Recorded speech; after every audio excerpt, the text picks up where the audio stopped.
Listeners of the Randomness of Nothing podcast, I've always had the honor and pleasure of talking to tremendous guests from a variety of different backgrounds, but the one key component has always been success, innovation, and entrepreneurship. Today, I have a very special guest today in the world of real estate and authorship, Jeffrey Meshel. Thank you very much, sir.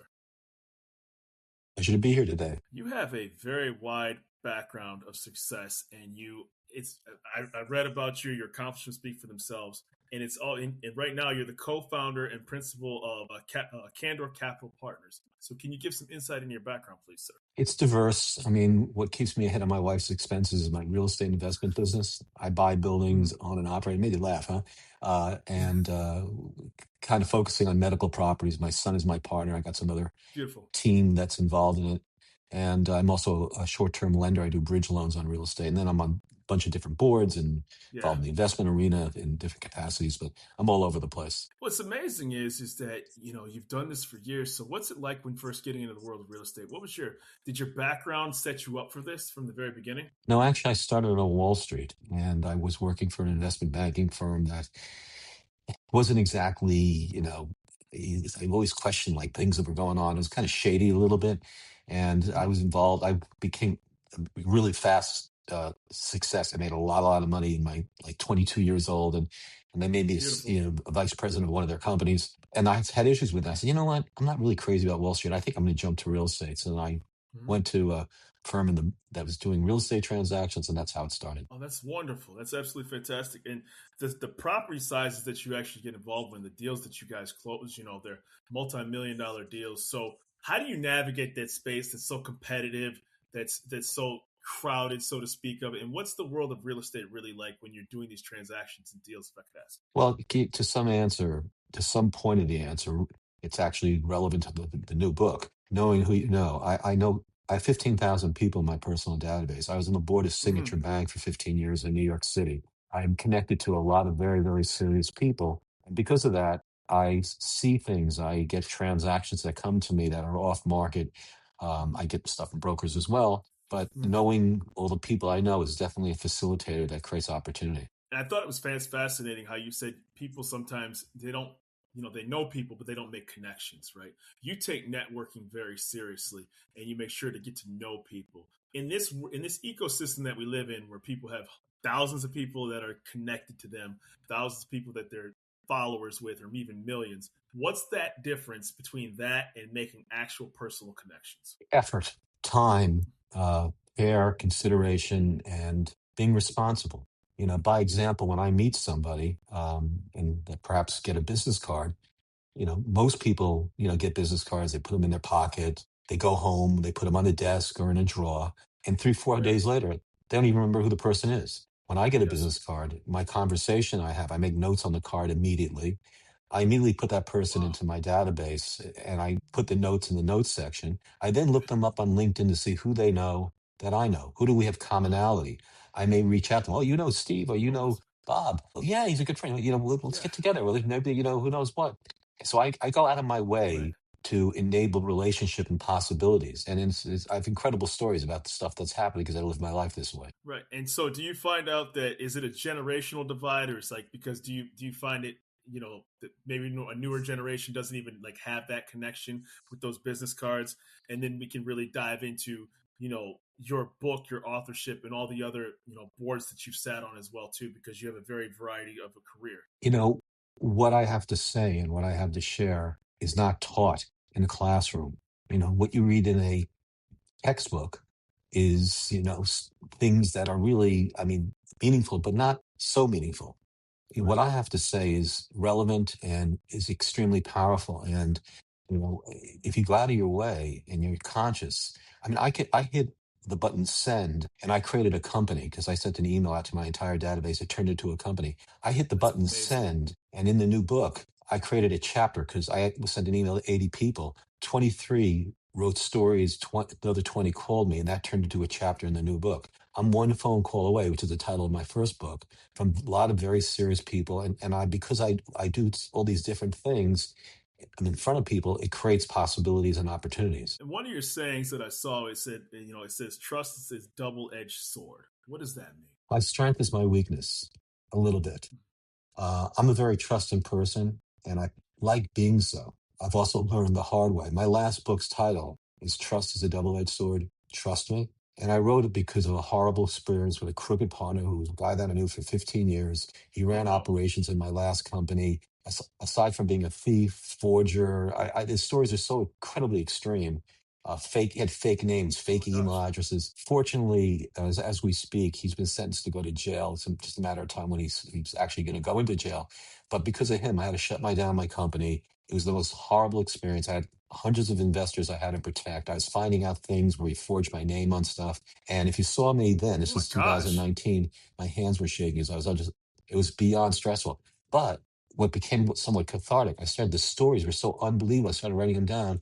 And I really started thinking about this word trust. And the wake up call after doing research, number one, it was cathartic to write the book. Trust is Right. something that is so important in our lives, and everybody is remiss. We don't think about it enough. And I spoke to so many people in writing that book, and there's not one person on the planet that's not been violated in trust, either personally or in business or both. Hence, I wrote that book. And Oh, tremendous reactions from people. I think one of the most amazing things about that is that it takes a high level of, it sounds bad to say this, of skill to be able to fool people at that level, right? To be able to actually because you have to, it's somebody like that, and I don't want to bring up a bad experience for you. I mean, that's about as bad as it gets, right? While you're also having to protect investors, the trust is violated, and you're navigating two different worlds here. On one, a criminal activity, and number two, people whose livelihoods depend on good decision making and skills from you. You know, I confession is I was remiss. I was negligent. There were Okay, signs, there were things that happened that were like kind of weird. Not necessarily in the company, although there were plenty, but in his right, personal life. You know, yeah, he had fake, it just unbelievable stories, and he always had an excuse or always lied. And right, I either accepted his lie, mm-hmm. or or the excuse was I just didn't probe because I didn't want to deal with it. I had so Yeah, many other things I was dealing with, and it was my fault because it was a yeah. long time coming, and I wound up getting bitten pretty hard. Number one rule: never ever go against your gut feeling. Oh And I had wow, a bad gut about a bunch of stuff, and I was irresponsible. And I'm yeah, saying to all your listeners, you have mm-hmm. a bad feeling about something, don't kick it to the Mm-hmm. side. Don't ignore it. Your gut Yeah. feeling, 98% of the time, is spot on. That's powerful things, and sometimes in the course of just going throughout the rest of the day, sometimes we forget to make those quiet moments amongst ourselves. Now, I want to ask, as a variety of career in real estate and the various boards that you sit on, how do you delegate responsibility with teams and people, and because that's sometimes people can be at the very top of an organization, but sometimes maybe the ground level they're not as intertwined with. How do you handle and manage all of these responsibilities? Clearly, to your point, which is totally spot on, I'm a generator. I create opportunities. I'm out there constantly collecting new people, new relationships. I am not a detail guy. I'm not a guy that does all the back end stuff. So I have a team. Actually, my son is a partner in my new company, and Mm-hmm. he's beyond awesome. He's so meticulous about every little component of everything we do. I've got another young guy. He too, brilliant, covers all the bases. So it's Mm-hmm. about building your team. And in fact, just to share with you real quick, I have an organization called the Strategic Forum that I'm chairman and founder of. Saw And that right people there. talk about networking. Yeah, these words of networking groups. I don't even like the word networking. It's kind of an old term. Mm-hmm. And this organization is a team organization, and team is an acronym. Together, everyone achieves more. If you get Right. people together that buy into that way of thinking and are conscious of each other and want to help each other and are probing, don't even have to ask. You go out of your way to make a difference. How powerful does it become when you have a bunch of people that think that way? That's what I've created. Without question, without question. And I think that, and this is kind of going to segue because of your level of expertise, whether it's in the segue of AI or where you hear about, new college graduates that are having a struggle bridging that gap to connections and networking. Now, what is your opinion on on AI, which is new, but AI has really always been around since spell checking on your computer? And how do you use that in your organization when it comes to real estate transactions and the environment that you work in with the new technologies that are at disposal? All right, so you asked me two different questions. First, I'll share with Apologies. you my opinion about, no worries. I'll have two different answers. Okay. Um, I address AI in the book, and I think it's incredible as to what it can do and the achievements and insights it provides.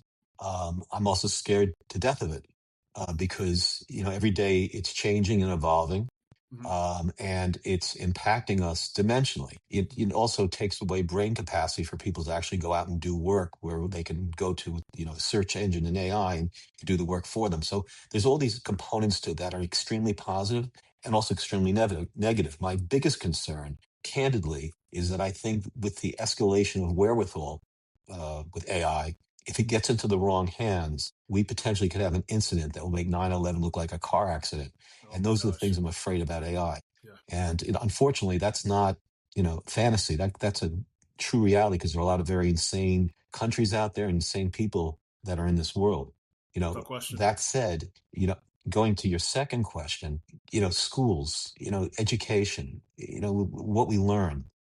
Learning theory is fine, but learning practice is something that happens by being out there. The strategic forum, by example, I launched a brand new chapter in Boca Raton, Florida, and Yes, sir. starting our September meeting, we're having at the FAU campus. They have this amazing facilities, huge campus. And the Beautiful. business school, we developed a relationship where we're going to have students, about 15 students, sit in the back row and learn because we have three presenting guests that speak about their companies, insights into business, what's going on in their industry, how can we help you?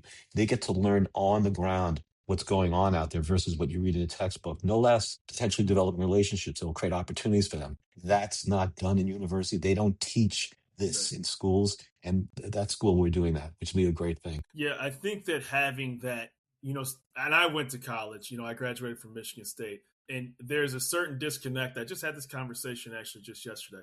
Sometimes when you're on a college campus, you're insulated from the world. And when you talk about terrible events, 9/11 happened when I was a freshman in college. There was, outside of, and it's a tragically horrible event, but 2 days later, when you're on a college campus, life kind of goes in, okay, class is back. You're not thinking about the real estate company or the airport that has to adjust their business model or the new security features that are being added in various buildings and airports and locations. Everything's happening around you, and you're completely kind of cut off from that reality that's taking place because, and that extends to your professional life because then you're shocked when certain things are seen in a corporate setting or in a work environment because you didn't get that up close and personal connection taking place.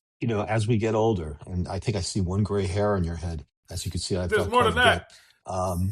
Yeah, well, I'm glad I have the hair, but the Yeah. reality is I've seen it all. I've experienced a lot of things, and I think about it, and I realize what's important and what's not important, and the meaningfulness of something. If I may, I'd like to share a story that's in the book. Since we're talking about Of 9/11, course. it's a couple of minutes story.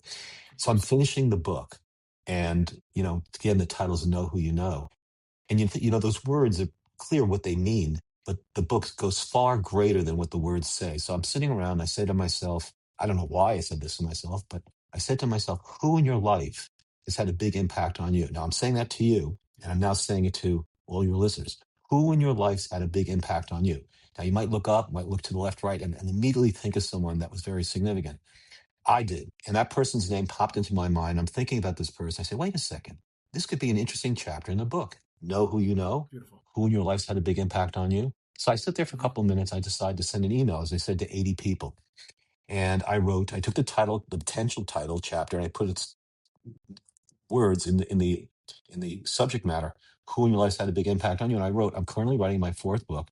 Titles Know Who You Know. I'd ask you to look at the subject matter. I'd ask you to pause, become self-reflective, rewind the tape.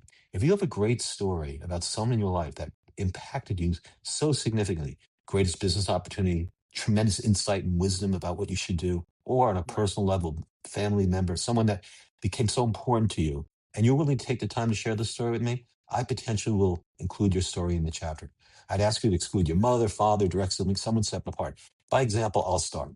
Marty Jamal. I was in eighth grade. Love I that. got a job working in an electronics store in Penn Station.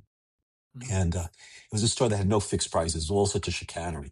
And in a short period of time, Marty said to me, you got to learn how to sell. He liked me. Get behind the counter. And it was all sorts of games, switching from one thing to another. They had fake words. I worked in that store from eighth grade all the way through college. I became the best salesman. I wound up building a Wow. luggage store in the business. I literally ran the stores. And I was making a ton of money. And now I step Beautiful. back and I look, I said, I went to NYU and I got a business degree. But my business degree from Yeah. Montgomery Grant blew away Yeah. that piece of paper I got. I learned how to look people in Yeah. the eyes. I Yeah. learned how to sell. I learned how to read and judge people. And most importantly, I learned and became confident. Thank you, Yeah. Marty. You impacted my life. You have a great story. Please send to me. Hit send. 80 people, 23 people wrote stories. Another 20 called me. The second story I got was a guy that I hadn't seen in 20 years said, Jeff, you wouldn't know this, but I worked in the World Trade Center and I Oh was my at work on gosh. 9/11. And my offices were 3 flights below where the plane hit. And pieces went through our window. I got hit in my arm, leg, and shoulder. I'm on the floor bleeding. I'm in terrible pain. Just smoke all around, fire above us. I realized the only way I'm going to save my life is to try to get to the stairwell. Somehow I did. I was in horrible pain. I go down, starting to go down the stairs. I'm going down. All of a sudden, firemen start to pass me. One stops, grabs my arm, puts it over his shoulder. He walks me down 70 flights of stairs the entire Oh my time he and I are speaking. gosh. We get to the 10th floor. He turns to me. He says, Bob, get out of the building. Get out as quickly as you can. Get as far away as you can. I got to go back up and do my job. And I listened to Frank. Oh I my got out of the gosh. building. I got away. Shortly thereafter, the building collapsed. Frank perished. I was devastated. This man saved my life. I knew his Oh wife's my name. gosh. I knew he had 2 babies at home. My wife and I immediately did everything we could do to find his wife. We reached out to her. We embraced her. We got close to her.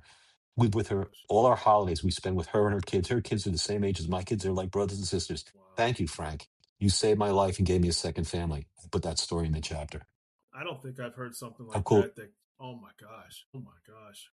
I have some amazing stories in that chapter. But so going back to what I said, your listeners, who in your lives had a big impact on you? And it's amazing how people they look and they start thinking and they start sharing. I have some really cool stories in that chapter. And what's fascinating about that is that's not a business story, right? That's a life saving story. And for somebody to sacrifice, the man wasn't thinking about himself when he's taking people down a flight of steps, and then he goes races back up. I mean, it makes me teary eyed even think about that because here's a man that will always remember the sacrifice that man gave and the ability to stay connected with his family and even approaching the wife after that's got to be that really awkward moment because what do like, thank you for your husband but at the same time I'm very sorry for your loss. So I mean to bridge that What gap and have that conversation is very tough. when I read the story and he said it to me, I had chills. I mean, it Oh my really gosh. it impacted. I mean, Of it's course. so so that's the point of the book. The dimension. There's some really unbelievable stories in this book. There's a lot of Right. practical advice and things that we should be much more smart about, trust and all these other components. But there's so much insight about this very important thing about who's in our lives. Who do we Without spend our question. time with? Without question. And Without so, question. so And that it's certainly makes you value life. and we grow every day. We learn. And I have a expression which is a truism. It's in the book, I think. Good judgment comes from experience. Experience comes from bad judgment. Oh yeah. We learn, but we got. But when we learn, don't make the same mistakes. Like I made such a huge mistake with my crooked partner not looking the other way, and that was a terrible mistake. It cost me a fortune. But I sit here today. I got a smile on my face. I got all Yeah. sorts of great things going on. Yeah. Yeah. I write this book out of passion. It's not a business for me. I love when people come to me and they're impacted by it, and Right. that's the story. I do, and that's and I love the fact that people like yourselves are willing to share this with people. I do have a question because I always find it fascinating when people get in talk sales because to the person walking down the street, I don't want to be sold to. I don't want to be sold to. Salespeople are slimy. People have a bad connotation when the word sales comes out. When in reality you're providing a service for somebody.